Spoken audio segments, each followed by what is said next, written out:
नमस्कार दोस्तों, आज हम लोग अपने सेशन में मानचित्र पर अंकित रेखाएं से कुछ मोस्ट सिलेक्टेड क्वेश्चन के बारे में डिस्कशन करने जा रहे हैं। तो आइए बिना टाइम वेस्ट किए कुछ प्रश्न को देखते हैं और बारी बारी हल करते हैं। पहला प्रश्न है, मानचित्र पर बनाई हुई वे रेखाएं जो समुद्र से बराबर ऊंचाई वाले स्थानों को मिलाते हैं क्या कहलाती हैं? तो पहला विकल्प है आइसोबार, दूसरा है आइसोथर्म, तीसरा है आइसोटोप और चौथा है कंटूर। अगर बारी बारी से देखा जाए तो आइसोबार का मतलब होता है समदाब। आइसोबार का मतलब होता है समदाब। तो अगर पूछे जाए कि समदाब किसको बोलते हैं? समदाब समान वायु दाब वाले स्थानों को जोड़ने या जोड़ने वाली रेखाएं। समान वायु दाब को जोड़ने वाली रेखा को क्या बोलते हैं? समदाब बोलते हैं। तो ये समदाब का अंतर्गत आइसोबार हो गया। अगर आइसोथर्म की बात की जाए तो आइसोथर्म हो गया समताप। समताप अगर समताप की बात की जाए, समताप वो होती है जो मानचित्र पर समान तापमान के स्थानों को मिलाते हुए खींची गई रेखा है, समताप कहलाती हैं। और चौथा विकल्प है आइसोटोप। आइसोटोप का मतलब होता है समस्थानिक। आइसोटोप का मतलब होता है समस्थानिक, समस्थानिक होता है। और चौथा है कंटूर। कंटूर ही क्या होती है? जो समुद्र से बराबर ऊंचाई वाले स्थानों को मिलाती है। तो इस पर हम लोग का आंसर क्या हो गया? डी हो गया। तो आंसर डी ही सही है।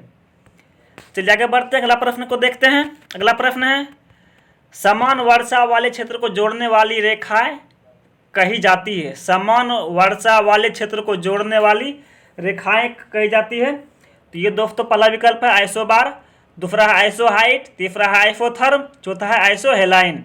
आइसोबार की बात की जाए तो आइसोबार की हम लोग पहले चर्चा कर चुके हैं। आइसोबार मतलब क्या होता है? समदाब। आइसोबार हो गया समदाब। आइसोबार समदाब हो गया। उसके बाद आइसोहाइट समान ऊंचाई वाले स्थानों को, आइसोथर्म हो गया समताप, समताप हो गया। और आइसोहेलाइन आइसोहाइट ही क्या हो गया? समान वर्षा वाले क्षेत्र। आइसोहाइट ही समान वर्षा वाले क्षेत्र हो गया। और आइसोथर्म हो गया समताप हो गया। इस पर हम लोग का आंसर क्या है? बी ही सही है। अगला प्रश्न को देखते हैं। अगला प्रश्न है, समान जनसंख्या घनत्व वाले स्थानों के मिलाने वाली रेखाएं हैं। समान जनसंख्या घनत्व वाले स्थानों को मिलाने वाली रेखाएं हैं। दोस्तों ये कौन सा है? तो आइसोपाइकनिक ये आइसोपाइकनिक है। अगला प्रश्न को देखते हैं। अगर आइसोपेक्ट की बात की जाए तो आइसोपेक्ट मतलब होता है दोस्तों जनसंख्या। और आइसोडोपेन की बात की जाए तो आइसोडोपेन मतलब एक समान भूदृश्य।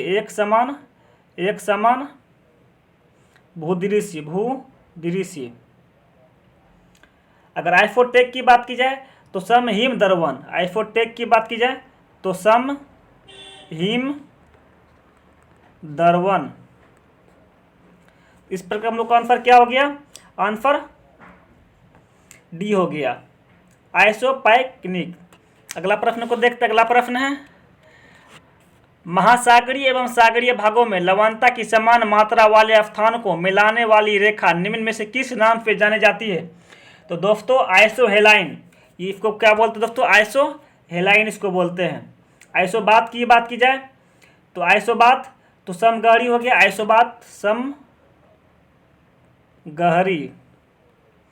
अगर समगहरी की बात की जाए दोस्तों, समगहरी समान गहराई के समुद्र वाले स्थानों को जोड़ने वाली रेखाएं क्या होती है? समगहरी होती है। अगर आइसोहेल की बात की जाए तो आइसोहेल मतलब दोस्तों क्या? समधूप या समान धूप, बोलिए समधूप। चलिए अगला प्रश्न को देखते हैं। अगला प्रश्न है, समान मेघा क्षमता को मिलाने वाली रेखाएं को क्या बोलती है? समान मेघा क्षमता को मिलाने वाली रेखा को आइसोनेप बोलते हैं दोस्तों। क्या बोलते हैं इसको? आइसोनेप इसको बोलते हैं। आइसोनेप इसको बोलते हैं। अगर आइसोनिप तो हो गया सममेघ। आइसोनिप का मतलब दोस्तों सममेघ रेखा हो गया। आइसोनिप सममेघ रेखा हो गया। उसके बाद क्या हो गया? आइसोराइम। आइसोराइम का समतुहीन रेखा, तुहीन रेखा हो गया। अगला प्रश्न को देखते, अगला प्रश्न है समान चुंबकीय झुकाव वाले स्थान को मिलाने वाली रेखाएं कहलाती है। समान चुंबकीय झुकाव वाले स्थान को मिलाने वाली रेखाएं कहलाती है, तो वो दोस्तों कहलाती है आइसोगोनल।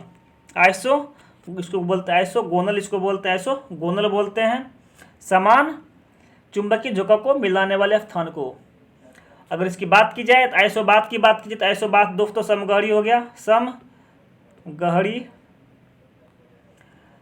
उसके बाद आइसोब्रांट की बात की जाए तो एक समान समय पर तूफान आने वाला, एक समान समय पर तूफान आना, इसको क्या बोलते हैं, तूफान आना, तो आइसोब्रांट हो गया। आइसोगोनल को समान चुंबकीय झुकाव वाले स्थान बोलते हैं, आइसोगोनल को। इस प्रकार का हम लोग आंसर सी हो गया। अगला प्रश्न को देखते हैं। अगला प्रश्न है एक ही तापमान वाले स्थान को जोड़ने वाली काल्पनिक रेखाएं कहलाती है। एक ही तापमान वाले स्थानों को जोड़ने वाली काल्पनिक रेखाएं कहलाती है, तो वो कहलाती है आइसोथर्म। यहाँ दोस्तों तापमान की बात कीजिए तो हम लोग पहले भी तापमान की बात कर चुके हैं, तापमान की बात यहाँ हो रही है, तो आइसोथर्म हो जाएगा, आइसोथर्म। तापमान हो गया आइसोथर्म। अगला प्रश्न को देखते हैं। अगला प्रश्न है समदाब रेखा निम्नलिखित में से किसको प्रदर्शित करती है। समदाब रेखा निम्नलिखित में से किसको प्रदर्शित करती है, दोस्तों ये समान वायुमंडलीय दबाव को करती है, समान वायुमंडलीय दबाव करती है। ऊपर में है समान आर्द्रता क्षेत्र, बी में है समान तापमान, सी में है समान वर्षा, डी में है समान वायुमंडलीय दबाव को प्रदर्शित करती है। अगला प्रश्न है आइसोहेल रेखाएं द्वारा क्या प्रदर्शित किया जाता है। आइसोहेल द्वारा क्या प्रदर्शित किया जाता है, दोस्तों ये हम लोग पहले भी डिस्कस कर चुके हैं। आइसोहेल की जब बात की जाए तो दोस्तों ये हो गया समान धूप हो गया, समान धूप हो गया, ऑप्शन सी हो गया। अगला प्रश्न को देखते हैं।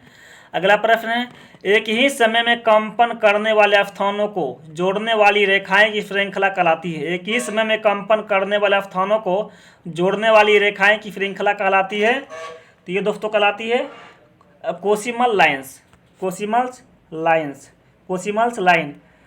अगर इसकी आगे बात की जाए तो बीम क्या है, आइसोसिस्मल की बात, आइसोसिस्मल हो गया समभूकंपीय क्षेत्र, समभूकंपीय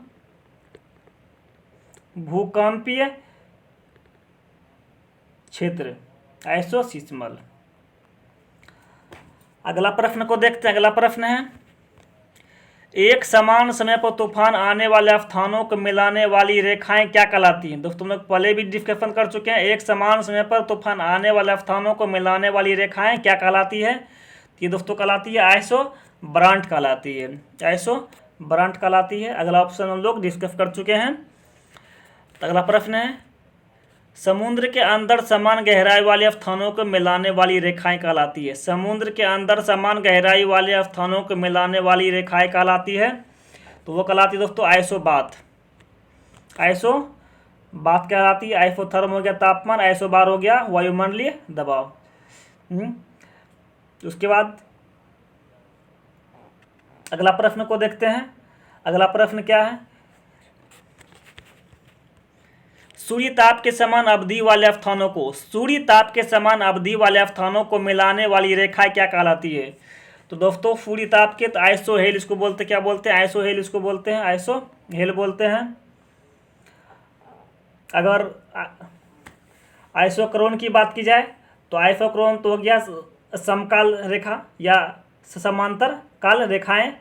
अगर आइसोनीप की बात की जाए तो सममेघ रेखा, अगर आइसोनीप की सममेघ रेखा कहलाती है। आइसोक्रोन की दोस्तों आइसोक्रोन की बात की है तो समकाल रेखा ये भी उसको बोल सकते हैं, समकाल रेखा भी इसको बोल सकते हैं। अगला प्रश्न को देखते हैं। अगला प्रश्न है समान हिमपात वाले स्थानों के मिलाने वाली रेखाएं, समान हिमपात वाले स्थानों के मिलाने वाली दोस्तों रेखाएं क्या कहलाती है, तो ये आइसोनीप कहलाती है, आइसोनीप कहलाती है, आइसोनीप। अगला प्रश्न को देखते हैं। अगला प्रश्न है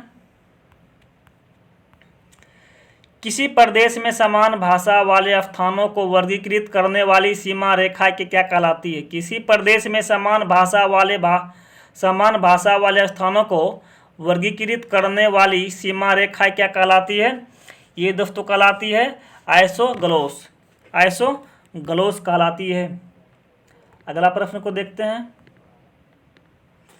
अगला प्रश्न है, भूकंप की तीव्रता की समानता वाले स्थानों को मिलाने वाली रेखाएं क्या कहलाती है? भूकंप की तीव्रता की समानता वाले स्थानों को मिलाने वाली रेखाएं क्या कहलाती है? ये दोस्तों कहलाती है आइसोसिस्मल कहलाती है, आइसोसिस्मल। आंसर सी हो गया, आइसोसिस्मल हो गया। अगला प्रश्न को देखते हैं। अगला प्रश्न है, भूकंप के एक ही समय पर आने वाले स्थानों को, भूकंप के एक ही समय पर आने वाले स्थानों को मिलाने वाली रेखाएं क्या कहलाती है? ये दोस्तों कहलाती है होमोसिस्मल, होमोसिस्मल। अगला प्रश्न देखते हैं। अगला प्रश्न है, महासागरों एवं सागरों की लवणीयता को मानचित्र में प्रदर्शित करने वाली रेखाएं क्या कहलाती है? क्वेश्चन रिपीट कर रहे हैं। महासागरों एवं सागरों की लवणीयता को मानचित्र पर प्रदर्शित करने वाली रेखाएं क्या कहलाती है? ये दोस्तों आइसोहेलाइन कहलाती है, आइसोहेलाइन कहलाती है, आइसोहेलाइन, आइसोहेलाइन, आइसोहेलाइन। अगला प्रश्न है, आइसोबात रेखाएं प्रदर्शित करती है, आइसोबात रेखाएं प्रदर्शित करती है समुद्र के समान गहराई वाले क्षेत्र को, समुद्र के समान गहराई वाली क्षेत्र को प्रदर्शित करती है। इस प्रकार हम लोग का आंसर क्या हो गया? डी हो गया। अगला प्रश्न को देखते। अगला प्रश्न है, सर्वोच्च रेखाएं कैसे स्थानों को मिलाती हुई खींची जाती है? सर्वोच्च रेखाएं कैसे स्थानों को मिलाती हुई खींची जाती है? तो ये दोस्तों क्या, माध्य समुद्र तल से सम ऊंचाई वाले, माध्य तल से सम ऊंचाई वाले स्थानों को। आंसर हो गया, बी हो गया। तो दोस्तों आज हम लोग अपने सेशन में 20 क्वेश्चन देखें जो आने वाले एग्जाम के लिए बहुत लाभकारी सिद्ध होंगे। तो मैं आशा है कि आप लोग को वीडियो अच्छी लगे तो लाइक सब्सक्राइब कीजिए, प्लस में आगे बढ़ने के मोटिवेट कीजिए। Thank you very much, have a nice day.